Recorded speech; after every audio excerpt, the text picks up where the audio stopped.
I want to thank Reverend Peter for allowing me to preach this Sunday, where we lift up the feast of Alexander Crummell and the Union of Black Episcopalians. And so he never knows what I'm going to say. That's true. So don't blame him. Don't go to him. Come to me. Okay? This morning, it is back to the future. That we need to go back to the future. This is not so much a sermon as it is a lesson or a letter, or even in the character of Paul, an epistle to you, the Union of Black Episcopalians and the Episcopal Church. In Northeast Washington, no, it's not even nestled, rather it's somewhat forgotten and bounded by West Virginia Avenue, Mount Olivet Road, and New York Avenue is a historically black community called Ivy City. If you Google some information about Ivy City, you just might find this, and I quote, "This small neighborhood that lies just north of Union Market and Noma," let that sit a minute, Noma, "has worn a number of hats over the years, and its recent resurgence has made it a popular spot for locals to escape the hustle and bustle of downtown and interact with many of the city's makers. The land that Ivy City sits on was originally envisioned as a predominantly African-American post-Civil War subdivision, with the first lots being sold in 1873. Most residents lived in dwellings without heat or power, and 5 years later, 1878, a portion of the neighborhood's land was purchased to build a horse race track. There was a horse race track over in Ivy City. In 1879, President Rutherford B. Hayes opened the National Fairgrounds to thousands of onlookers, and the track would operate for little more than a decade before bankruptcy forced its sale. And this Google information continues.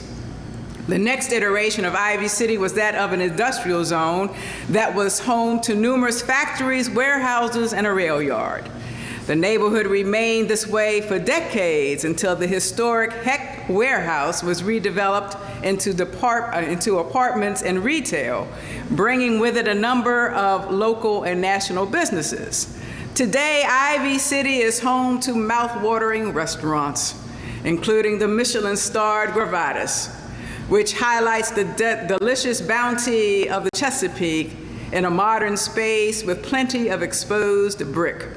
The neighborhood is also a go-to destination for made-in-DC beverages. You'll find a host of distilleries producing everything from bourbon to gin, craft beer-style ciders from Supreme Coors Cider, and hoppy IPAs poured to perfection at Atlas Brew Works. This is the tale of two cities, one black, one white. Ask the residents who live there. Many who can trace their lineage to the original black residents, ask them and they will tell you how the local government has neglected Ivy City, that because of the lack of green space during the summer, and this was one of the hottest summers we've had on record, that community is 10 to 15 degrees hotter than other parts of the city. So if where you are is 90 degrees, in Ivy City, it is 100 to 105 degrees.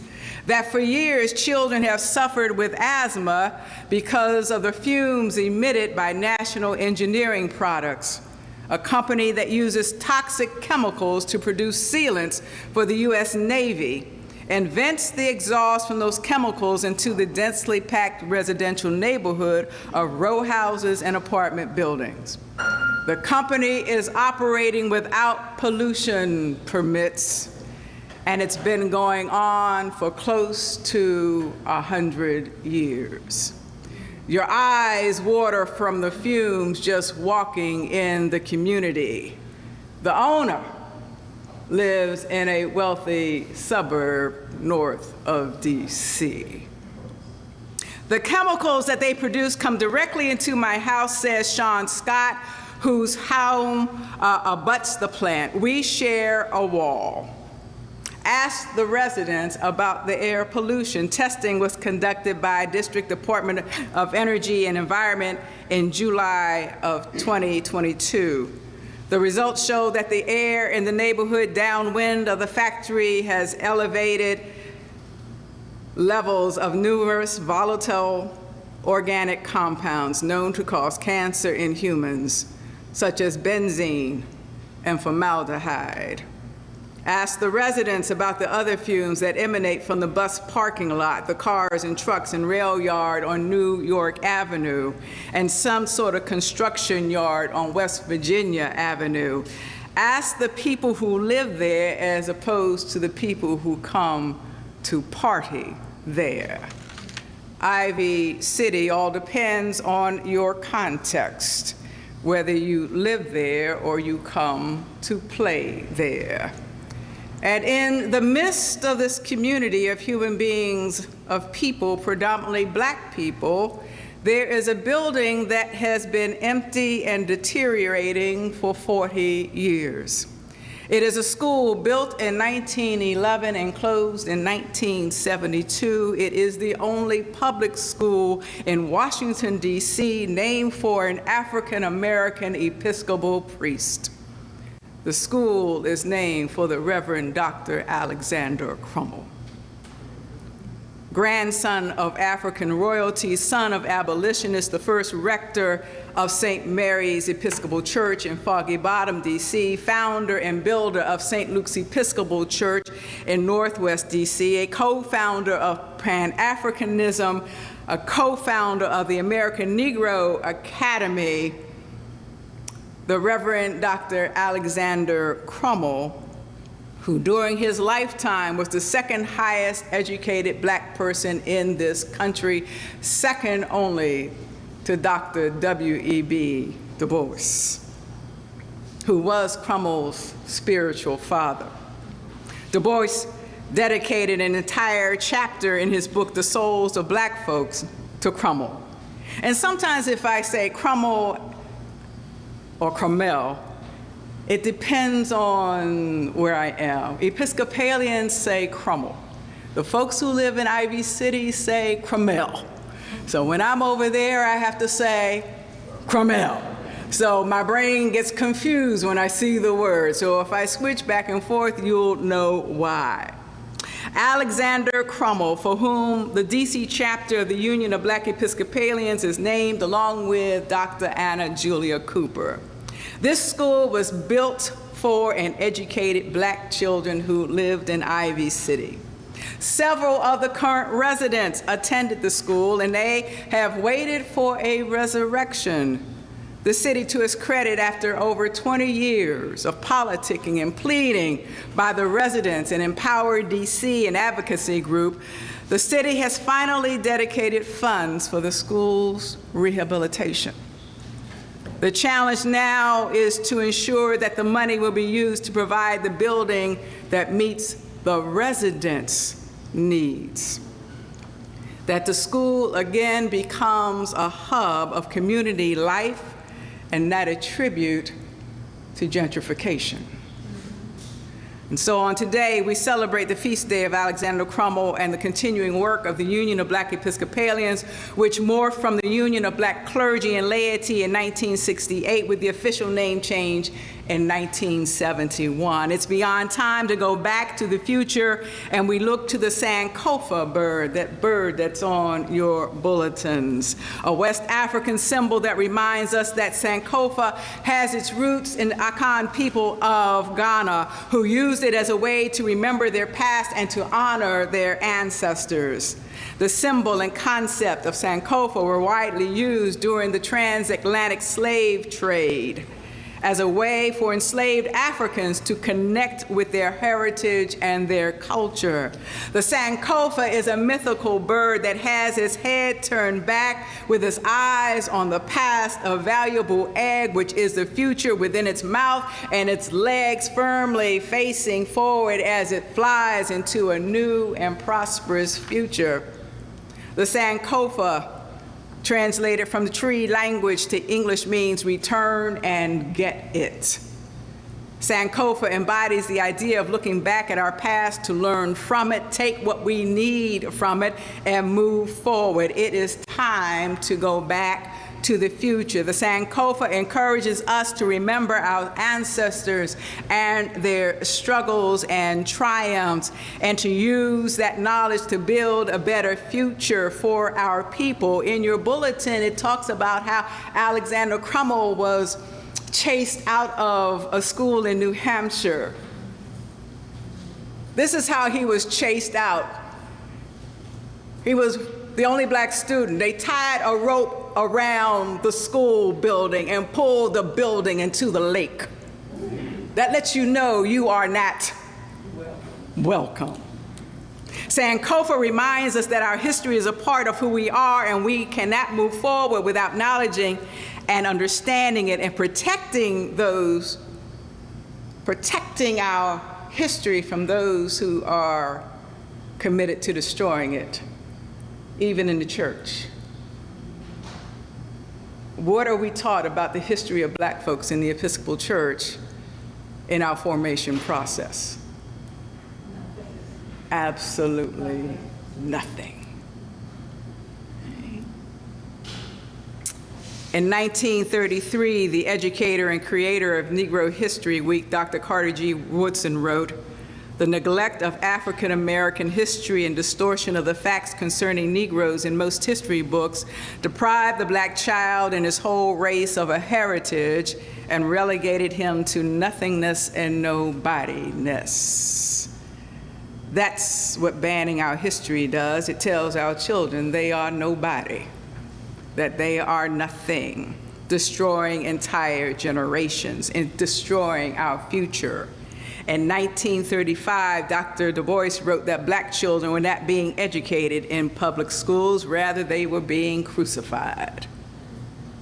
But even before the writings of Woodson, the writings of Du Bois in 1886, before a convocation of colored clergy of the Protestant Episcopal Church in Washington, D.C., Dr. Anna Julia Cooper, the other person for whom the chapter is named, challenged the black Episcopal clergy of her day to look back to the future.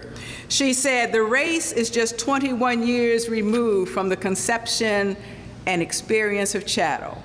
It is well enough to pause a moment for retrospection, introspection, and prospection. We look back not to become inflated with conceit because of the depths from which we have risen, but that we may learn wisdom from the experience. We need to go back to the future. And as we go back to the future, where, again, is the history of black people in our formation processes? Does not exist because it is not important. And it will not be important unless we make it important. And so why all of this history, Crummell and the Union of Black Episcopalians? Why all of this? Because Crummell and UBE pushed for and continued the quest for racial equality and equity in society and the Episcopal Church. Today, the church is again facing its sin of anti-black racism and white supremacy, and in revisiting our past, we take from the past what is needed to change the future. We must know where we come from to plan where we are going, to take charge of our future.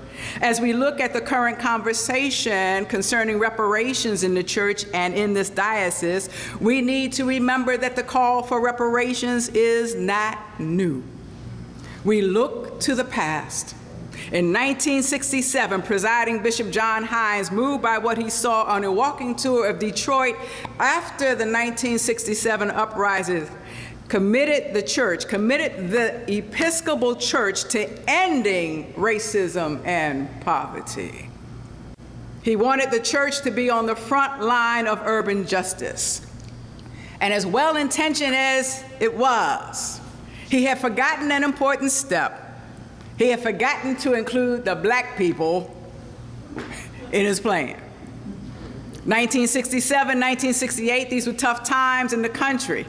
In 1967, what would be known as the long, hot summer, there were 158 uprisings, rebellions, riots, whatever you want to call them. In 1968, Martin Luther King Jr. was assassinated. Again, our cities erupted, and many of us watched as H Street, a hop, skip, and not a jump from here, burned. And it took 50 years for it to come back.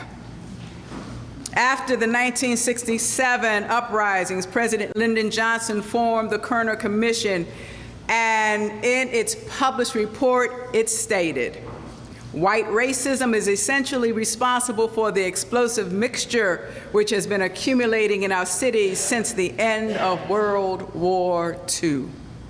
We have been this way before. It is time to remember the past so the future can be different." Back to the future. The 60s, it was a time of black consciousness, and the Young Turks, that's what they were called, the Young Turks, the young black clergy of the Episcopal Church waded into the fray with their collars, their dashikis, their afros, and their threats of revolutionary change. Can you imagine black clergy threatening revolutionary change today? It would be at the Special General Convention in 1969 in South Bend, Indiana, called by presiding Bishop Hines, that they would let the church know how they felt when they would encourage all blacks in the church, all black Episcopalians, to come together to present a united front to fight racism in and out of the church. One reason racism is still a problem in this church is because black people do not speak with one voice. The Young Turks would make the church listen, but not before they met on the campus of St. Augustine's College in 1968 and celebrated the first Liberation Eucharist. Yes, they created a Liberation Eucharist. You won't find it in the Book of Common Prayer. And it was crafted by the gifted liturgist, the Reverend Lee Benefield, and others, a Liberation Eucharist in which the opening acclamation was, "Let there be peace among us, and let us not be instruments of our own oppression." It was at St. Augustine's that they planned how they would make their presence known at the special convention in South Bend. The Young Turks, now listen to this, those with ears, listen, the Young Turks, the black clergy, and there weren't any females yet. Remember, that didn't come later till 76, right? So these are men, right? So the black clergy joined forces with the Black Economic Development Conference, led by the formidable James Foreman, who was active in the Student Nonviolent Coordinating Committee, the Black Panther Party, and the League of Revolutionary Black Workers. This was some radical stuff. We have difficulty getting people to say Black Lives Matter. Can you imagine hanging out with the Black Panthers? The foundation was being laid for black empowerment in the Episcopal Church. It was determined that the Black Economic Development Council's Black Manifesto, calling for reparations from white churches to black people to the tune of $500 million, would be delivered at that special convention of the Episcopal Church in South Bend, Indiana. But since neither the conference nor the union was on the agenda and the conveners weren't too too sure of the black clergy, they had to figure out how to do it. So a plan was put into play. Reverend James Woodruff was to distract John Coburn, who was the president of the House of Deputies, and get him to leave the dais. Reverend Ed Rodman's job was to cue Muhammad Kenyatta, a representative of Foreman's reparation movement, and when the time was right, Kenyatta was to literally take the microphone out of the presiding bishop's hand, which he did. And Kenyatta would deliver the manifesto, much to the shock, chagrin, and amazement of everyone present. The agenda of the convention was upset, and the Episcopal Church was thrust into the headlines and forced to decide whether or not it would respond to the demand for reparations and ending racism in church and society. We've been this way before. It's time to go back to the future. But to the ire of the more conservative branch of the church, black and white, Bishop Hines met with authors of the manifesto and committed to funding reparations. He committed the Episcopal Church to fund reparations. And many church leaders felt that a line had been crossed and were outraged. When it comes to the equality of black folk, we are always moving too fast. You need to slow down. You need to slow your roll. We're not ready. You're making folks uncomfortable. But Hines, working with the Executive Council, the church committed $5 million toward the work of reparations, which would be the equivalent to about $260 million today in today's dollars, according to Reverend Peter, because I asked him to do the math. I went, what was that? If we bring it up today, $260 million. And so as the union continued to flex its muscle at the 1970 General Convention in Houston, Texas, Reverend Woodruff spoke on the need for the union and the role of the Black Episcopal Church in the Black consciousness movement. Reverend Quinlan Gordon, who served as rector of the Church of Atonement in Southeast DC, stated the church must decide whether it will develop a ministry to the oppressed or merely continue its chaplaincy to the oppressor. In the book, Let There Be Peace Among Us, a story of the Union of Black Episcopalians, the Reverend Ed Rodman wrote, "We, black folk in the Episcopal Church, are rooted in the protest tradition. As long as the problem of race remains a barrier, the UBE has an obligation to continue the struggle on all levels and in every appropriate form, and that we not be instruments of our own oppression. The struggle and the work continues. We need to look to our past to be prepared to change the future. Sankofa." And on this Sunday, when we lift up Alexander Crummell and the Union of Black Episcopalians, in the gospel, Jesus asked, "Is a lamp brought in to be put under the bushel basket or under the bed and not on a lampstand?" The lamp, that is the history and work of the UBE, needs to be brought from under the bushel basket and put on the lampstand. We need to recover the nerve and daring of the Young Turks. The struggle for human rights in this country has always been the purview of young people, and so we need to share the history and accomplishments of the UBE with the young people of this church. We need to learn and tell our story. The life and legacy of Alexander Crummell needs to be brought into the light because racism and poverty and a whole lot of other stuff still affect too many of God's people. We need to be on the forefront of education, educating our people, again, going back and recovering a history that cannot die, will not die, because we won't let it die. And we will fight any and everyone who tries to negate our story negate our story, because when you negate our story, you negate us, and that is not going to happen. There is work to be done, and the Union of Black Episcopalians is called to do that work, following the example of Alexander Crummell and the Young Turks, who refused to let the church not be all it is called to be. As we look at reparations, it was here at Calvary that the call for reparations was renewed and the diocese was put on notice. It was here at Calvary where we celebrated the removal of the Lee Jackson windows in the cathedral that began with a call for their removal by Young Turk and early UBE member, the Reverend Robert Hunter. He and Reverend Vincent Harris incurred the ire of Episcopalians as they protested in front of the Washington National Cathedral.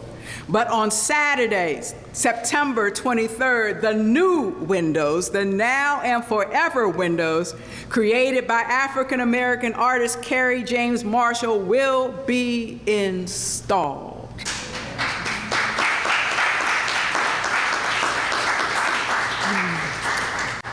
It was here at Calvary that I became aware of the Alexander Crummell School, which is 1.5 miles away from here.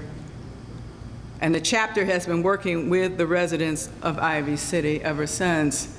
It was here at Calvary that two people, Eleanor and Stanley, told me I needed to be a member of the UBE.